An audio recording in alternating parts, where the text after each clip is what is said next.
Kwentong Bayan. Dahil sa kahayukan sa kapangyarihan at kayamanan, nakakagawa tayo ng hindi maganda sa kapwa natin dahil sa inggit. Ang tanong, tutulungan pa rin kaya tayo ng mutya kapag masama na ang hangarin? JD nga pala mga kabayan, shoutout sa comment ni Jessica Bayatan. Flash ko sa screen yung comment niya. Eto. Salamat Lods sa patuloy na suporta. May tanong din sa atin about sa bracelet kontra inggit. Panoorin niyo ang video dahil sakto yan sa kwento natin ngayon. JD, request! Meron ka ba nung kontra inggit? Ulitin ko, maganda yun. Kontra inggit. Eto siya, spiritual bracelet talaghay. Ang bisa ng bracelet ay protection sa evil's eye. Ano naman ang evil's eye? Ang evil's eye ay bunga ng inggit ng isang tao. Maaari itong magdulot ng sakit, kamalasan, paninirang puri, at ang pinakamalala, kamatayan. Alam naman natin ang mga nagagawa ng tao kapag inggit, hindi ba? Yung evil's eye kasi kilala na 5,000 years ago, pwede siyang mabigay ng tao sa'yo kahit hindi sinasadya. Bunga ng matinding inggit, nakakapagbitaw ng masamang salita o gawain na maaaring makaapekto doon sa taong kinaiinggitan. Ano naman ang bisa ng talaghay? Kontrahin at labanan ang evil's eye. Binibigyan ng magsosot nito ng ora upang kontrahin o ibalik ang sumpa doon sa nagbigay. Meron na itong basbas sa mga albularyo at higit sa lahat meron din itong kasamang panalangin para mas maging mabisa ang gamit. Para sa lahat ng interesado, mag-message lang sa Facebook page ng Likha. Nariyan ang link sa comment section. Siguradong may sasagot sa inyo. Maraming salamat.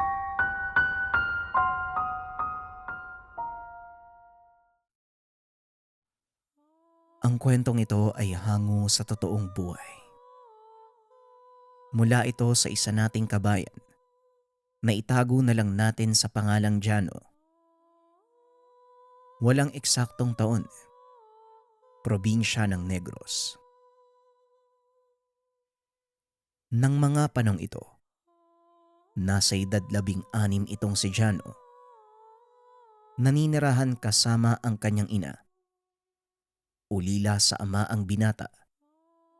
Nag-iisang lalaki, kaya naman siya ang inaasahan sa paghahanap buhay. Lalo pa na may iniinda na itong karamdaman.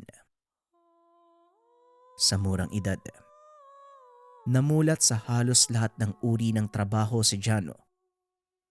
Kapag anihan ng palay, nakikidayo ito sa kabilang baryo upang makigapas. Ngunit kadalasang pangingisda ang kinabubuhay ng binata. Nakikisakay ito sa ibang bangka o hindi kaya naman nag-iilaw ito sa ilog upang manghuli ng alimango. Ito din ang naging daan ng tuluyang pagbabago ng buhay ng binata. Minsan isang gabi, kakauwi lang ng binata galing gapasan nang dumating ang kaibigang itago na lang natin sa pangalang Alex. Pre, mababa yung tubig ngayon sa ilog Tamang-tama to. Medyo matagal na ding hindi nagagambala yung ilog Doon tayo sa bandang itaas, sa may tabangan. Wika ni Alex. Hindi pa sana sasama ang binata, ngunit naengganyo siya nito nang sabihing maaari silang makahuli ng malalaking palos. O sige, sasama ako. Sandali lang kukuha ako ng itak at pang-ilaw. Tugon ni Jano. Matapos ay kaagad nang lumakad ang mga ito. Walang buwan ng gabing iyon, kaya napakadilim ng paligid. Tanging ilaw sa dalang sulo ang nagsisilbi nilang liwanag. Pagkarating sa ilog ay nakita ni Jano na halos wala na itong tubig. Nakalabas na din ang malalaking bato na pinamamahayan ng mga palos. At dahil tabang na ang tubig dito, alam ng binatang wala silang makukuhang alimango. Habang naglalakad sa mga batuhan, napansin ng binata ang isang bahagi ng ilog na tila hindi dumadaloy ang tubig. Hanggang tuhod lang ang lalim nito at napakadaming maliliit na bato na tila sinadyang ilagay. Sinubukang mga pa ni Jano sa bahaging iyon sa pag-asang makakahuli ng isda. Ngunit napakalinaw ng tubig at ang ipinagtataka nito, kahit anong gawin niyang kilos sa bahaging iyon ay hindi ito lumalabo. Tinakpan ng binata ang tubig. Laking gulat nito dahil matabang at napakalamig. Hindi ito pangkaraniwan sa isang bahagi ng ilog na naaabot ng tubig alat sa tuwing taib o high tide. Akmang tatawagin sana nito si Alex, ngunit hindi niya na ito makita. Bawal din silang mag-ingay sa lugar dahil ang bahaging iyon ng ilog, sakop ng lupain ng isa sa pinakamayaman sa kanilang lugar. At kapag nahuli silang pumasok doon, siguradong sasamain sila. Pinili ni Jano na umalis na lang sa lugar. Akmang aahon na ito nang biglang nahagip ng kanyang sulo ang isang makinang na bagay. Inilawan niya ito upang makitang mabuti. Nasipat ang maliit na pahabang bato. Dinampot ito ng binata. Pinagmasdan sa liwanag. Nanlaki ang mga mata ni Alex dahil nang itapat nito ang bato sa sulo, tumagos ang liwanag. Agad naman siyang tinawag ng kaibigan dahil nakahuli ito ng malaking palos. Dali-daling inilagay ni Jano ang natagpuang bato sa bulsa at pinuntahan ng kaibigan. Nakatsamba tayo pre oh. 2 malaking palos ang nasa butas na yan. Tulungan mo akong mahuli. Siguradong malaki yung kikitain natin bukas. Wika ni Alex. Eksperto ito sa panguhuli ng palos. Kaya naman tiwala ang binatang may uuwi nila ang mga ito. Ilang sandali pa, nagawa na nilang ilagay sa sako ang mga palos. At dahil may nahuli na at medyo palalim na ang gabi, nagkayayaan ng umuwi ang magkakaibigan. Kita na lang tayo bukas, Lex ha. Medyo napagod ako sa paghuli ng mga palos na yan eh. Wika ni Jano pagdating sa tahanan. O siya sige, mas mabuti sigurong ilagay na muna natin to sa plangganang may tubig. Para buhay na buhay pa kapag binenta natin bukas. Tugon ng kaibigan habang inaangat ang hawak na sakong naglalaman ng nahuling palos. At dahil napagod sa paglalakad, hindi na nagawa pang laban ng binata ang kanyang suot na damit. Isinampay niya na lang ito sa tabi ng poso at naligo. Matapos ay kaagad nang natulog. Kinabukasan, pagkagising ay kaagad siyang sinalubong ng ina. Nakita ko to sa bulsa ng pantalon mo ah. Ano to? Wika ng matanda habang inaabot kay Jano ang itim na bato. Hindi ko po alam na eh. Nagandahan lang po ko kaya pinulot ko. Tugon ng binata. Ilang sandali pa ay dumating na si Alex. Inaya nitong dalhin na sa bayan ang nahuli nilang palos. Kaagad naman nilang naibenta sa isang kainan na pagmamay-ari ng 1 inchik ang mga nahuli. At gaya ng sinabi ni Alex, malaking halaga ang napagbenta ng mga ito. Tuwang-tuwa ang dalawa dahil sa naging resulta ng kanilang paghihirap na hulihin ang mga palos. Pre, bakit hindi muna tayo magliwaliw sandali dito sa bayan? Total maaga pa naman oh. At saka may pera naman na tayo. Wika ni Alex. Ngunit tumanggi si Jano. Pasensya na pare ah. Pero kailangan ko pang sumama kay mga Abner sa pangingisda. Ikaw na lang siguro kung gusto mo. Tugon ni Chano. Bayan o, bad trip naman. Pero sige, naiintindihan naman kita eh. Mag-iingat ka pa uwi ah. Kita na lang tayo mamaya. Muling wika ng kaibigan bago ito tumakbo papunta sa plaza. Kagad na ding umuwi si Jano. Maghahanda pa ito upang pumalaot kasama ang kaibigan ng yumaong ama na si Mang Abner. Pagkarating sa tahanan, kagad nitong ibinigay ang pera sa ina na ganda na para lumaot. Nag-aantay na din kasi sa dalampasigan ang bangka ni Mang Abner at kailangan pa nilang iakyat ang mga lambat na gagamitin sa panguhuli ng isda. Mabuti naman at nakapagbenta kayo ng palos ni Alex kanina. Hanga din ako sa iyong bata ka, no? Kakaiba ang kasipagan mo. Ni minsan, hindi kita nakitang namerme sa iisang lugar. Wika ni Mang Abner habang nag-aayos ang mga ito ng lambat. Kailangan po kasi manong eh. Alam niyo namang ako lang yung inaasahan ni nanay sa lahat. Tugon ni Jano. Naawa si Mang Abner sa naging kalagayan ni Jano dahil malapit na kaibigan ang ama ng binata. Kung minsan pinapalaot niyang mag-isa si Jano upang kumita ng malaki. Matapos ayusin ang lambat, kagad na nilang itinulak ang bangka papunta sa tubig.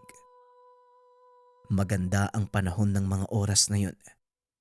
Kalmado ang karagatan, kaya panatag ang dalawang marami silang mauhuling isda. Ilang sandali pa ay nagsimula na silang ilatag ang lambat. Inabot ng maigit 1 oras ang paglalatag nito. Napakahaba at napakabigat. Matapos ay hinayaan muna itong mapaanod sa dagat. Nakatali sa boya ang magkabilang dulo ng lambat.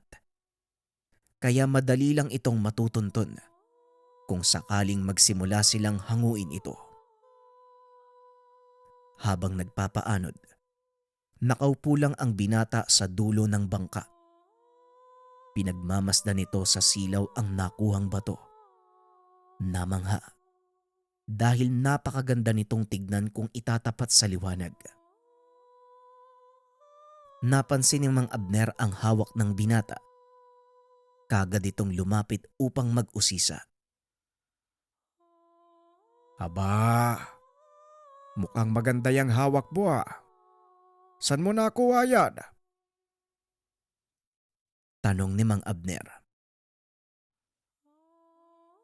Nakuha ko po dun sa ilog nung kumuha kami ng palos. Hindi ko nga po alam kung bakit pero nagagandaan po ako eh. Kaya dinala ko na lang po pauwi. Tugon ni Jano. Sabay abot sa matanda. Nanlaki ang mga mata ni Mang Abner at dali-dali itong binalik sa binata. Laking pagtataka ni Jano. Pinagpawisan ng malamig ang matanda. Mang Abner, bakit po? Masama po ba yung pakiramdam nyo? Tanong ni Jano. Hindi naman iho. Napakaswerte mo. Ingatan mo ang bagay na yan. Dahil yan ang magdadala sa'yo ng swerte. Basta, siguraduhin mo lang nagagamitin mo yan sa kabutihan at hindi sa pansariling interes. Tugon ni Mang Abner. Biglang naintriga ang binata sa sinabi nito. Bakit niyo po nasabing magdadala ng swerte ang batong to? Ano po bang meron? Tanong ni Jano. Hindi basta-basta bato ang hawak mo, Jano. Isa yang uri ng mutya. Kaya ako pinagpapawisan ng malamig. dahil paniguradong mapapabili tayo ng bagong lambat. Bilisan mo na. Siguradong uumagahin tayo sa paghila. Muling wika ni Mang Abner. Hindi nga nagkamali ang matanda dahil punong-puno ng isda ang kanilang lambat. Kinakailangan pa nilang humingi ng tulong mula sa ibang mangingisda upang tuluyang madala sa dalampasigan ang kanilang nahuli. Hindi makapaniwala ang mga tao sa nakita. Kaya naman panay ang tanong ng mga ito sa dalawa. Minabuti ni Mang Abner na ilihim ang totoong dahilan dahil alam nitong kukuyugin ng mga tao si Jano sa oras na malamang kagagawan ito ng hawak-hawak niyang mutya. Nako, huwag kayong mag-isip ng kung ano-ano. Natsambahan lang namin ang kawan ng mga tulingan. Wika ng matanda. Ngunit may ilang pa ding hindi naniniwala dahil napaka-imposible ng sinabi nito. Ang lugar na pinaglalagyan niya ng lambat, napakalapit sa dalampasigan at halos ilang di pa lang ang lalim nito kaya malabong mapadpad ang ganong uri ng isda sa lugar. Mahigit 200 kilo ng tulingan ang nahuli ng dalawa. Mas marami ito kumpara sa huli ng malalaking bangka na tumagal sa laot ng 5 araw. Baka naman nagpapasabog ka ng dinamita, Abner. Alam mong pinagbabawal yan. Wika ng isa sa mga residente na itago na lang natin sa pangalang Pekto. Nako, Pekto. Hayang ka na naman sa imahinasyon mo eh. Sige nga, halongkatin mo ang bangka ko kung may makikita kang dinamita. Tugon ni Mang Abner. Naging malaking usapin ito sa buong baryo. Kaya naman maging ang mga otoridad ay nakisali na din. Nako Mang Abner, mukhang bigla kayong sumikat ah. Wika ni Jano. Hayaan mo sila, Jano. Wala naman silang mapapala sa atin eh. Kailangan lang muna nating magpalamig. Dahil panigurado kapag naulit to, talagang mauubusan ako ng dahilan. Wika ng matanda. Makalipas ang ilang araw, tuluyan niyang nawala ang atensyon ng mga tao sa nangyari. Muling pumalaot ang dalawa. At sa pagkakataong iyon, sinubukan nilang lumayo sa dalampasigan. Sa isip ng matanda, hindi na mag-iisip ng kung ano ang mga tao kapag nalaman nilang sa malayo nang galing ang mga nahuling isda. Hindi lang tulingan ang pumasok sa lambat ni Mang Abner. Maging ang mailap na bantalan o yellowfin tuna, nagawa nilang hulihin. Dahil dito, naging maalwan ang pamumuhay nila Jano. Nagawa nitong ipagamot ang ina, nakapagpaayos ng sariling tahanan. Sa kalaunan, sumuko na ang katawan ni Mang Abner. At dahil wala din itong anak na lalaki, pinili ng matandang ipaubayan na lang kay Jano ang pagpapatakbo ng bangka. Katulong ng binata ang kaibigang si Alex. At sa pagtagal, nakapagpagawa sila ng mas malaking bangka. Bagaman nakalimutan ng karamihan sa mga tao ang nangyari, may isa sa kanila ang patuloy na nagmatsyag sa kilos ng binata. Hindi makapaniwala si Mang Pekto sa biglaang pag-angat ng buhay ni Jano. Kaya naman sinubukan nitong kunin ang loob ng binata upang malaman kung ano ang sikreto. Nagtatrabaho sa kagawaran ng pangingisda si Mang Pekto. Kaya naging madali sa kanya ang mapalapit kay Jano. Taon-taon kailangan gumawad ng permit para sa mga bangka. At bilang pagpapabango, Tinutulungan nito ang binatang maisagawa ang proseso ng mabilisan. Maraming salamat, Mang Pekto ha. Pumunta po kayo dito mamaya sa bahay, maghahanda po kasi ako ng hapunan. Bilang pasasalamat at pagbabasbas ng bago naming bangka. Wika ni Jano. O sige Jano, maasahan mo ako ha. Pero teka, parang kailan lang nakikisakay ka kay Mang Abner ah. Pero ngayon, may sarili ka ng bangka. Tugon ni Mang Pekto. Siniswerte lang po, Manong. Kaya labis ang pagpapasalamat ko kay Mang Abner eh. Pinagkakatiwalaan niya akong pamahalaan ng mga bangkang pangisda niya. Wika ni Jano. Matapos makipag-usap, kagad na itong umalis. Kinagabihan, napakaraming tao ang dumalo sa idinaos na handaan. Hindi magkanda-ugaga si Jano at Alex sa pag-intindi sa mga ito. Sa labas ng bakuran ginanap ang handaan, kaya walang tao sa loob ng bahay. Kinuha ni Mang Pekto ang pagkakataon upang alamin ang sekreto ni Jano. Nagkunwari itong makikigamit ng banyo at hindi naman naginala si Jano. Sinamahan pa niya si Mang Pekto sa loob ng tahanan. Kayo na pong bahala, Manong ha. Alam niyo naman yung daan palabas ng bahay, di ba? Wika ni Jano. Maraming salamat Jano ha. Ay talagang napakalaki ng bahay mo. Tugon nito. Matapos ay iniwanan na ito ng binata. Ngunit paglabas ni Jano, dali-dali itong naglakad papunta sa silid ng binata. Lingid sa kaalaman, napansin siya ni Alex.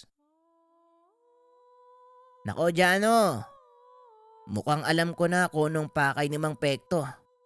Tignan mo, papasok na siya sa kwarto mo. Wika ni Alex. Hayaan mo lang siya sa gagawin niya, Jano. Wala naman siyang mapapala eh. Nasa akin yung mutya. Tugon ni Jano. Ilang sandali nga ay lumabas na ng tahanan si Mang Pekto. Sinalubong naman ito ng binata. O Mang Pekto, mukhang natagalan kaya yata sa banyo ah. Wika ni Jano. Oo eh. Medyo sumama yung tiyan ko. Pero maraming salamat ha. Tugon ni Mang Pekto. At labis na ikinagulat ang sunod na sinabi ni Jano. Ano? May nakita ka ba sa loob ng kwarto ko? Alam mo Manong, wala namang masama kung mag-uusisa ka. Pero ang pumasok sa kwarto ng hindi naman sayo, krimen yun. Pwede kitang ipakulong. May testigo kung nakakita sa'yo. Wika ni Jano. Sinubukan pang magmaang-maangan ni Mang Pekto.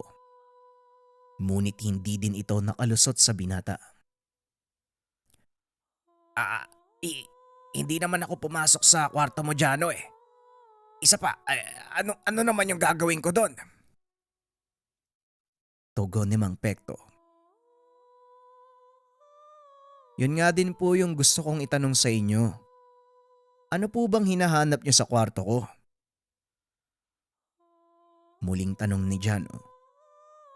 Sa pagkakataong iyon, tila napikon si Mang Pekto. Mag-iingat ka sa mga salita mo bata. Dahil hindi mo kilala kung sino ang pinagbibintangan mo. Wika ni Mang Pekto. Sabay labas ng bakuran. Napagtanto ni Jano na hindi siya titigilan ni Mang Pekto. Mukhang magiging tinik sa lalamunan mo si Mang Pekto Jano ah. Ano sa tingin mo magandang gawin? Tanong ni Alex. Huwag kang mag-alala, Alex. Hanggat hindi tayo napapahamak ng dahil sa kagagawan niya, hindi ko siya titignan bilang banta. Hayaan mo na lang muna siya. Tugon ni Jano. Panatag itong hindi gagawa ng kahit anong si Mang Pekto dahil wala siyang makitang butas sa mga nangyayari. Ngunit hindi alam ng binata na may binabalak itong hindi maganda. Isang hapon, habang sumusubaybay sa mga bangkang nagbababa ng huli, nilapitan ito ni Mang Abner. Hindi ako makapaniwalang dadaling ka ng kapalaran sa ganitong antas ng buhay, Iho. Ngayon, naniniwala ka na bang mutya ang hawak mo? Wika ni Mang Abner. Yun nga po yung gusto kong malaman, Manong.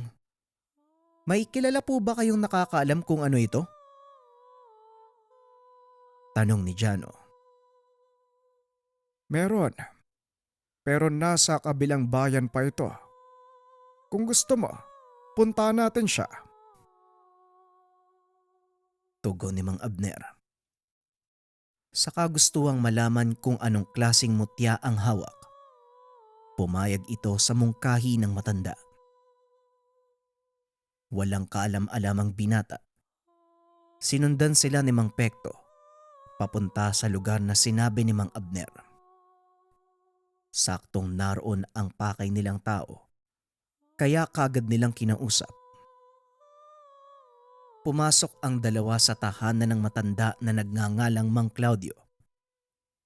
Isa itong kilalang manggagamot sa lugar. Dating antingero, nangangalap ng mutya.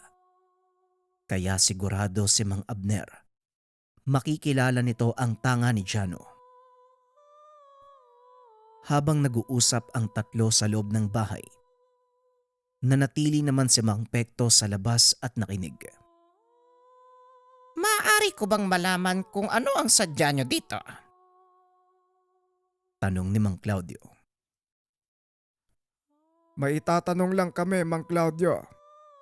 Tungkol ito sa napulot ng kasama kong binata.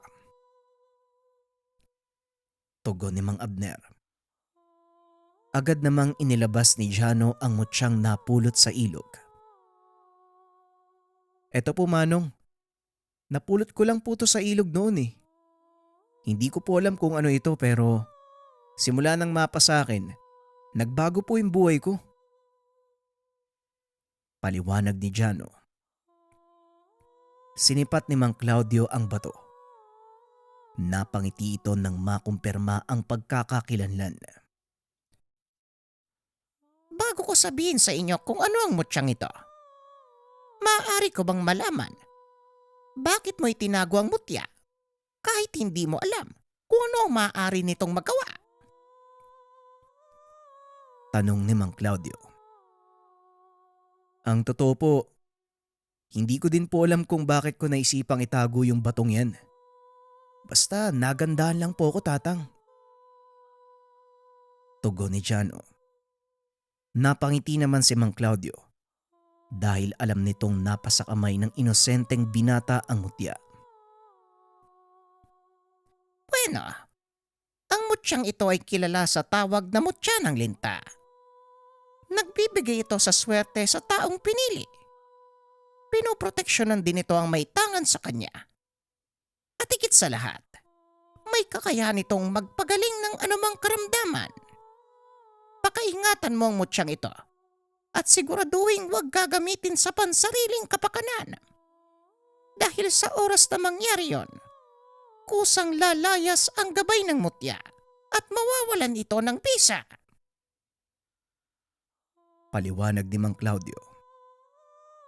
Halos hindi mapakali si Jano sa sinabi ng matanda. Ngunit walang kaalam-alam ang tatlo na narinig ni Mang Pekto ang impormasyon tungkol kay Jano at nalaman din ito ang dahilan ng biglaang pag-angat ng binata sa buhay.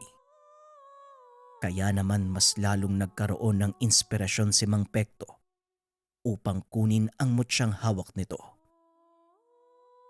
Matapos makipag-usap ng albularyo, kagad na ding umuwi si Mang Abner.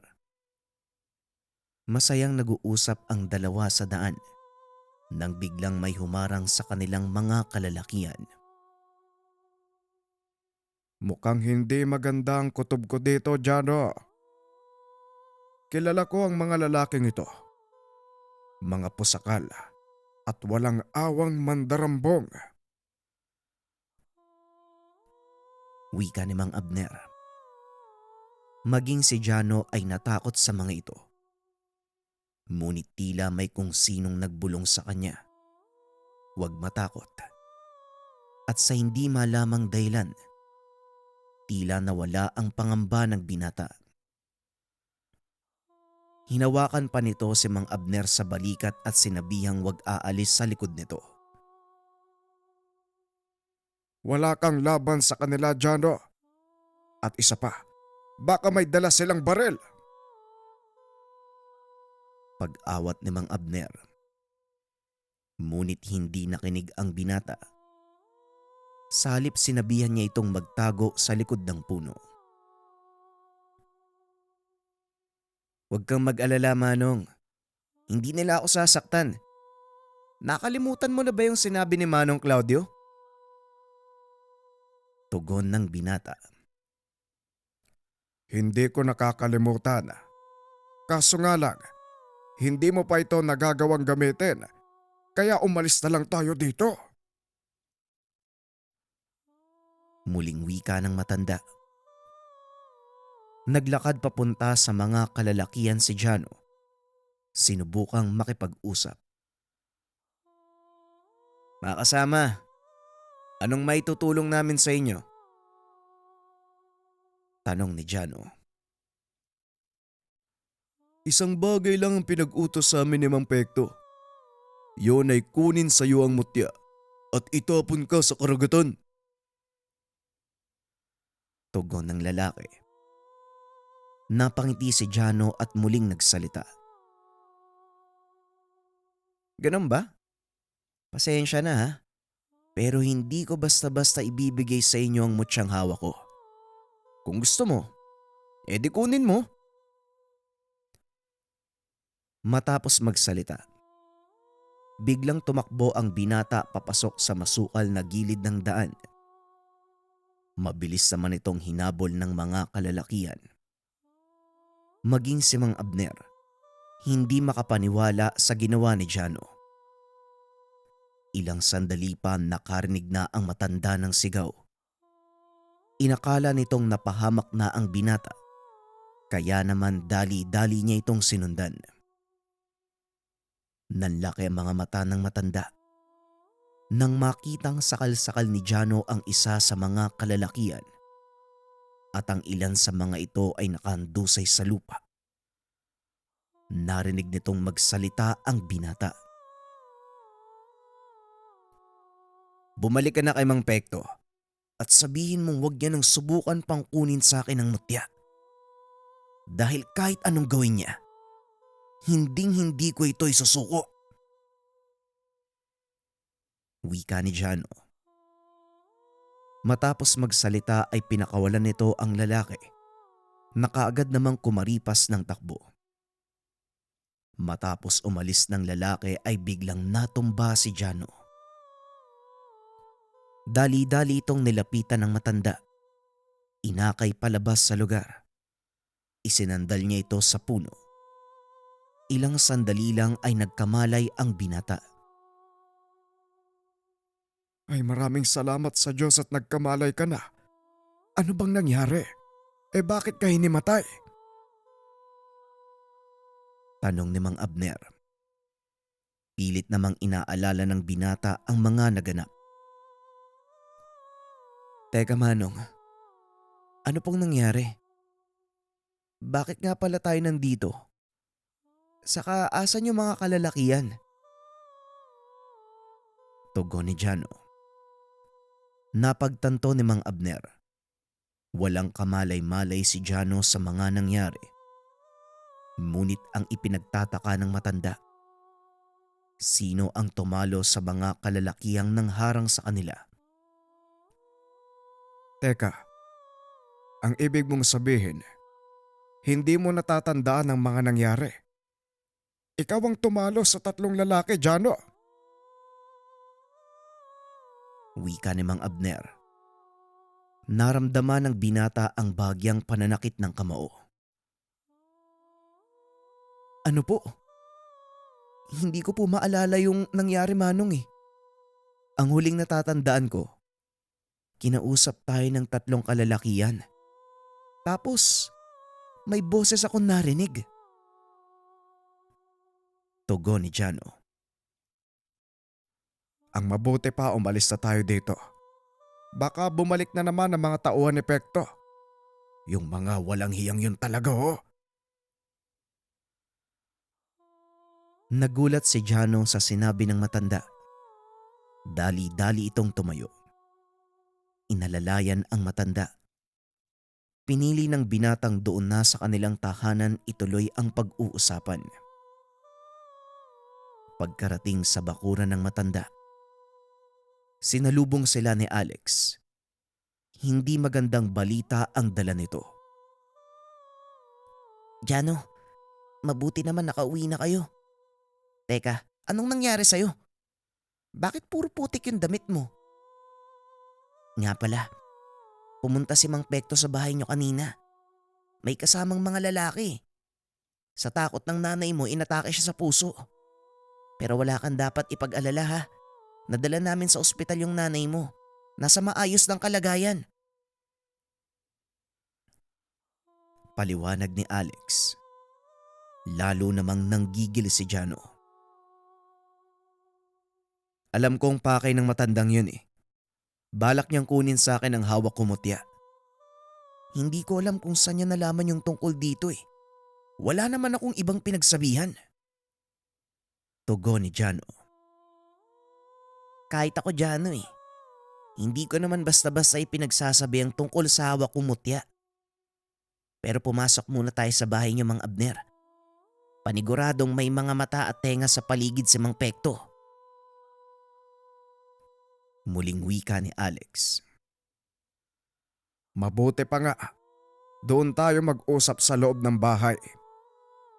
Jano, hindi ka pwedeng pumunta sa ospital dahil siguradong naroon din ang ilan sa mga tauhan epekto.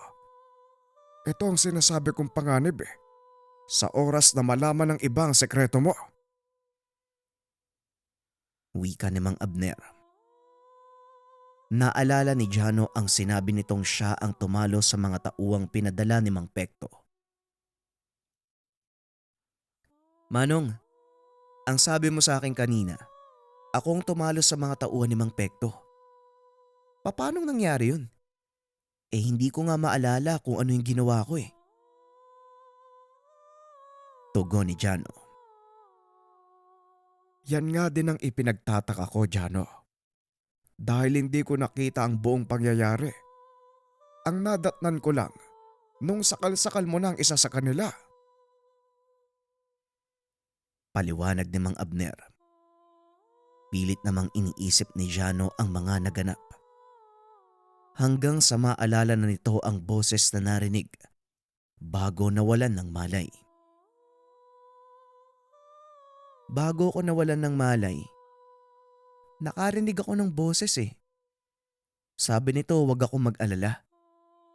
Hindi ko po kilala yung boses na yun, Mang Abner. Wika ni Jano. Walang ideya ang matanda tungkol dito. Ngunit malakas ang hinala niyang kagagawan ito ng mutsyang tangan ng binata. Mukhang kailangan nating bumalik kay Mang Claudio. Dahil hindi ko din alam ang sagot sa mga tanong mo. Tugon ni Mang Abner. Nagpresenta si Alex na sunduin ang albularyo dahil alam nito ang panganib na maaaring suungin ni Jano sa oras na makita sila ni Mang Pekto. Ako na po ang bahala, Manong. Susunduin ko na lang po si Mang Claudio. Wika ni Alex at dali-dali itong umalis. At dahil may motorsiklo, mabilis lang silang nakabalik. Bakit? Anong meron? Hindi ba kakagaling nyo lang sa bahay kaninang hapon? Bungad ng matanda. Pasensya na po sa abala, Mang Claudio. May nangyari po kasi sa amin habang papauwi. Hinarang kami ng grupo ng kalalakihan at hindi namin inaasahan ang nangyari kay Jano. Wika ni Mang Abner. Hinayaan nitong si Jano ang magkwento sa mga nangyari. Hindi na nagtaka ang matanda matapos na marinig ang nangyari kay Jano. Mukhang nagpapakilala na ang gabay ng mutya ng linta. Wala kayong dapat ikatakot dahil isa lang ang ibig sabihin ng mga nangyayari. Mahusay ang pangangalaga mo sa mutya, Jano. Paliwanag ng albularyo. At dagdag pa nito, kusang lalabas ang gabay ng mutya sa oras na nasa panganib ang may tangan nito. Kung ganun, wala pala akong dapat ikatakot. Kailangan lang sigurong mabigyan ng matinding leksyon itong si Mang Pekto. Tugon ni Jano. Matapos ng pag-uusap, muli nilang hinatid ang matanda pa uwi. Sa pagkakataong iyon, sumama si Jano sa paghatid. Inasahan nitong muli siyang haharangin ng mga tauhan ni Mang Pekto. Matapos ihatid ang matanda, kaagad na silang nagpaalam. Ngunit bago pa man tuluyang makaalis, nagbigay ng babala si Mang Claudio. Huwag mo sanang kalimutan na hindi maglalakas loob si Pekto na kunin sa'yo ang mutya kung wala siyang ipagmamalaki. Mag-iingat ka dahil hindi natin alam kung ano ang kaya niyang gawin. Wika ni Mang Claudio. Salamat po sa pag-aalala, Mang Claudio. Tatandaan ko po mga bilin niyo. Sige po, mauna na po kami. Paalam ni Jano. Hindi nga nagkamali ang binata dahil sa kalagitnaan ng daan pauwi. Muli silang hinarang ng mga tauhan ni Mang Pekto at sa pagkakataong iyon, kasama siya ng mga ito. Tignan mo nga naman ang pagkakataon. Pagkain pa talaga ang kusang lumalapit sa manok. Kung ako sa'yo, isusuko ko na lang ang mutya. Wika ni Mang Pekto. Ano ba talagang dahilan mo? Bakit mo gustong makuha yung mutya? Tanong ng binata. Hindi pa ba halata? Tignan mo ang kalagayan mo ngayon. Gusto kong yumaman, bata, at handa akong gawin ang lahat para makamit ang pinapangarap ko. Tugon ni Mang Pekto. Sabay senya sa kanyang mga tauhan. Isa-isang nagsipaglapitan ang mga ito. Sinugod ang binata. Sa pagkakataong iyon, muli na namang nawalan ng malay si Jano. Nagising na lang itong akay-akay ng kaibigan. Pambihira talaga yung mutya mo, Jano. Kung hindi kita kilala, sasabihin kong biyasa ka pa sa pakikipagsuntukan eh. Wika ni Alex. Napagtanto ni Jano na muli na naman siyang sinakop ng gabay. Mamaya mo na ikwento sa akin yan, pre. Sa ngayon, kailangan na muna nating umuwi. Tugon ni Jano. Pagdating sa kanilang tahanan, hindi na nagsayang pa ng oras si Alex. Isinalaysay nito kay Jano ang nangyari.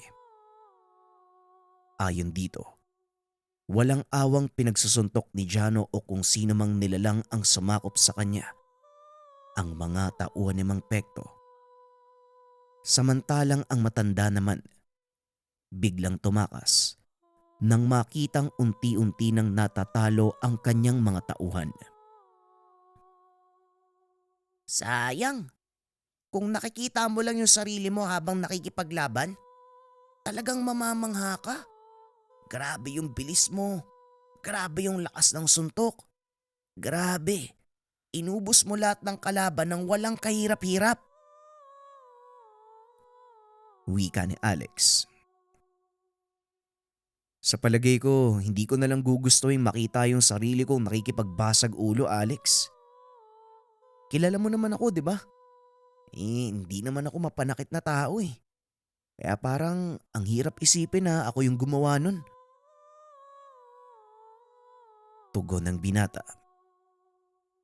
Inabot sila ng madaling araw sa pag-uusap hanggang sa tuluyan ng nakatulog si Jano. Ilang sandali lang ay nagising ito. Nakita ang sariling nasa parehong ilog kung saan niya natagpuan ang mutya. Maliwanag ng mga sandaling iyon, kaya nagpa siya si Jano na maglakad-lakad.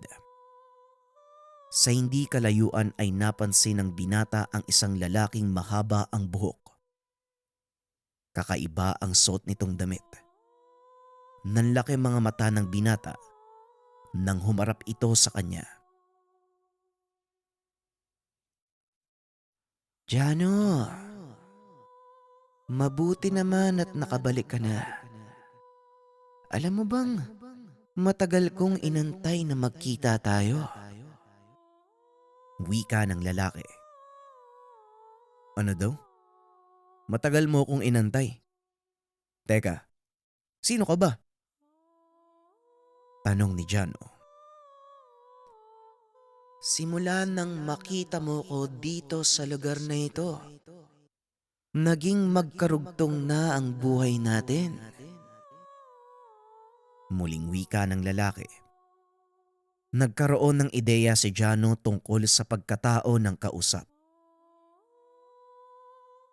Hindi ko alam kung anong nangyayari.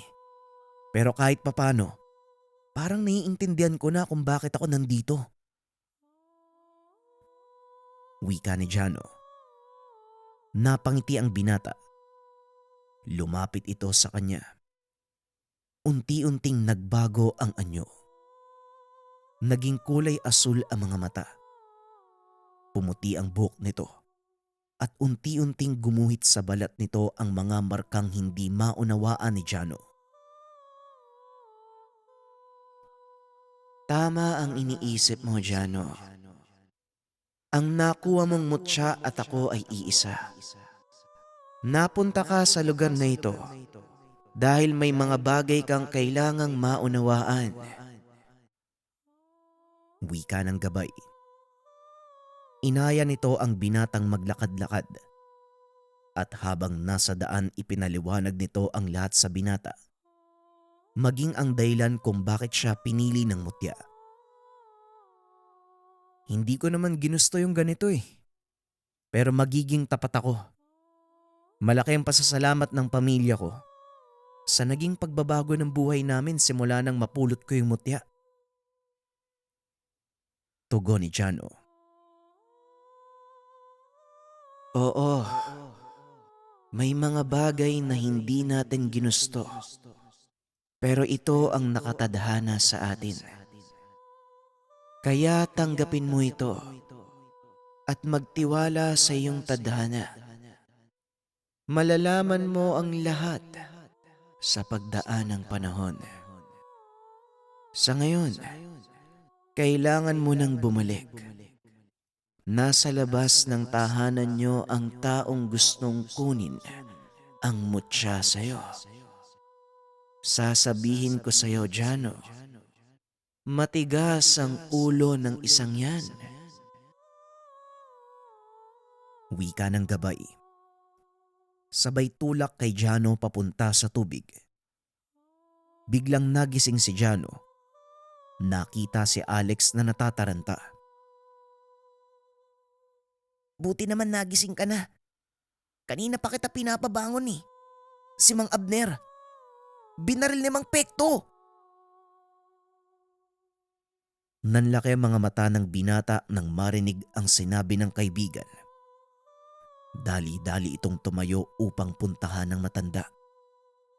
Ngunit sa kasamaang palad paglabas nito ng tahanan, sinalubong siya ni Mang Pekto at may dala itong baril.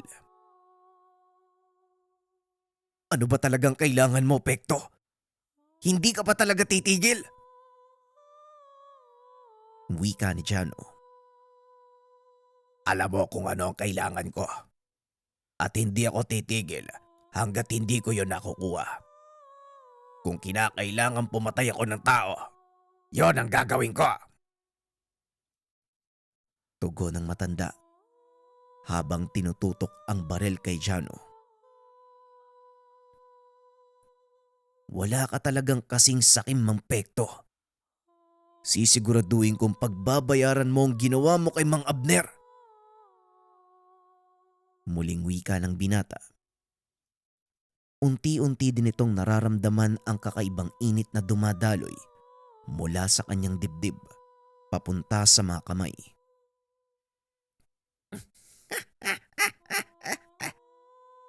Mukhang may kulang sa sinabi mo, bata. Hindi lang si Mang Abner ang madadamay dito kung hindi mo pa din ibibigay sa akin ang mutya. Tignan mo ang dalampasigan. Kaninong mga bangka kaya ang nasusunog? Wika ni Mang Pekto. Dito na nagsimulang magalit ng husto si Jano. Ngunit pilit nitong pinapakalma ang sarili. Alam niyang paraan lang ito ng matanda upang makuha ang gusto. Hindi ka na naawa sa mga taong yan. Wala silang kinalaman sa nangyayari. Bakit kailangan mo silang idamay? Sa isip ni Jano, hindi maaaring mapunta sa kamay ng kagaya ni Mang Pekto ang mutya. Dahil paniguradong magiging sanhi ito ng malaking kaguluhan. Kagaya ng sinabi ko, marami pang madadamay kung patuloy kang magmamatigas. Kaya kung ako sa'yo, ibigay mo na sa akin ang hinihingi ko, bata! Sa pagkakataong iyon, hindi alam ni Jano ang gagawin. Ngunit sa kalagitnaan ng kaguluhan, narinig nito ang tinig ng gabay. Gusto niya ng kapangyarihan, Jano.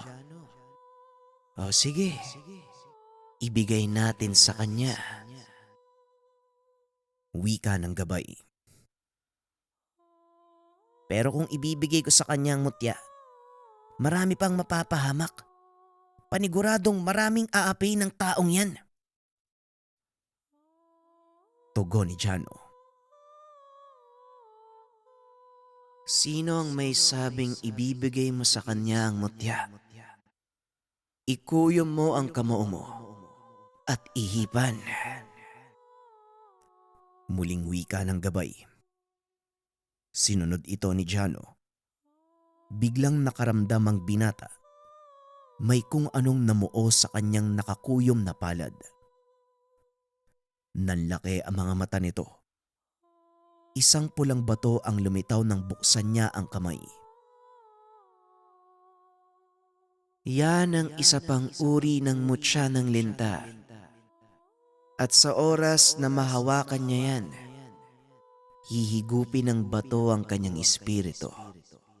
At patuloy siyang makukulong sa loob niyan hanggat walang bumabasag ng sumpa. Magiging makapangyarihan siya, pero hindi sa mundong ito. Ngayon, ibigay mo sa kanya ang kahilingan. Muling wika ng gabay. Dali-daling naglakad ang binata papunta kay Mang Pekto. Gusto mo ng kapangyarihan? O sige ito, kunin mo. Wika ng binata sabay hagis ng pulang mutya sa matanda. Dali-dali naman niya itong sinalo. Nakangiti ng nakakaloko si Mang Pekto sa pag-aakalang nakuha nito ang minimithi. Sa wakas, yayaman na din ako. Makukuha ko na ang lahat ng gusto ko.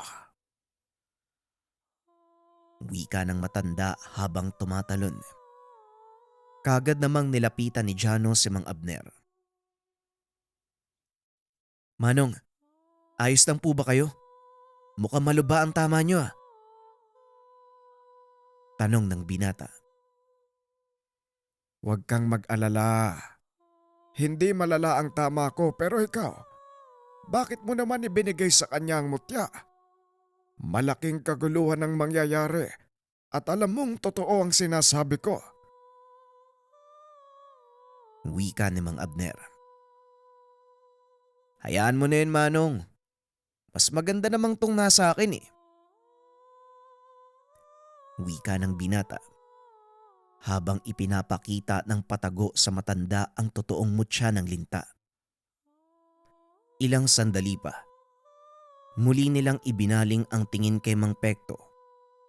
Napapansin nitong tila umiinit ang hawak na bato. Unti-unti itong nagliliwanag hanggang sa tuluyang lumikop sa katawan ng matanda. Nanlaki ang mga mata ni Jano nang makita ang kanyang gabay. Nakatayo sa likod ni Mang Pekto. Hinawakan nito ang matanda sa ulo at nagsalita. Kailanman, hindi nababagay sa isang sakim ang mutya. Ngayon pagdurusahan mo ang kaparusahan ng kahayukan mo sa yaman at kapangyarihan. Sasama ka sa aking mundo at doon mo mararamdaman ang lahat ng kapangyarihan at kayamanang minimithi mo. Wika ng gabay. Napansin ni Jano. Nakatayo pala sa tabi nito si Mang Claudio. Kamangha-mangha. Isang nimpa ang gabay ng mutyang hawak mo dyan, oh. Hindi nakakapagtakang siniswerte ka sa buhay. Kaya pala, napakapamilyar ng orang bumabalot sa'yo. Ngayon, hindi na makakatakas pa si Pekto. Yan ang kapalit ng paghangad niya ng kapangyarihan. Wika ni Mang Claudio. Uy, Mang Claudio. Kanina pa po ba kayo dyan? Tanong ni Jano. Hindi naman. Kakarating ko lang din. Naramdaman ko kasi mula sa bahay ang kaguluhan. Kaya naisip kong makiusyoso. O siya, tapos na ang palabas. Mauuna na ako sa inyo. Marami pa akong gagawin.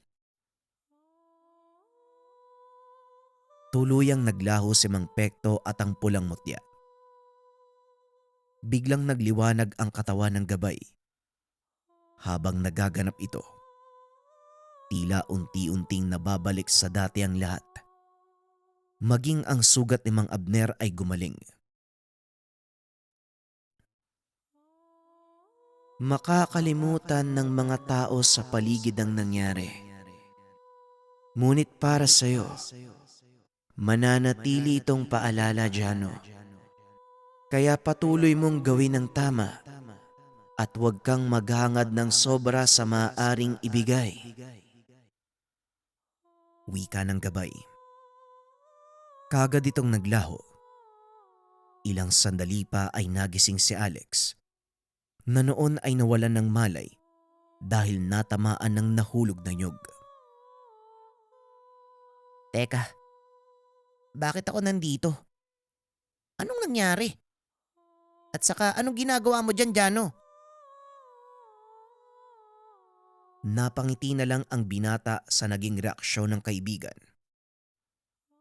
Matapos ng kaganapan, itinuloy ng binata ang sinimulang buhay. Naging mas malago ito. Nakatulong pa sila sa iba. Sa paglipas ng taon, kinilala si Jano bilang isa sa pinakamayamang tao sa kanilang lugar. Sa kasalukuyan, Nagmamay-ari na si Jano ng malaking barkong pangisda. Naroon ito sa bansang Taiwan. Maraming Pilipino ang natulungan ng pamilya ni Jano. Karamihan sa mga ito, mga kabataang lalaking hindi nagkaroon ng pagkakataong makapag-aral. Ito ang naging paraan ng binata upang ibalik ang kabutihang dulot ng mutya ng linta.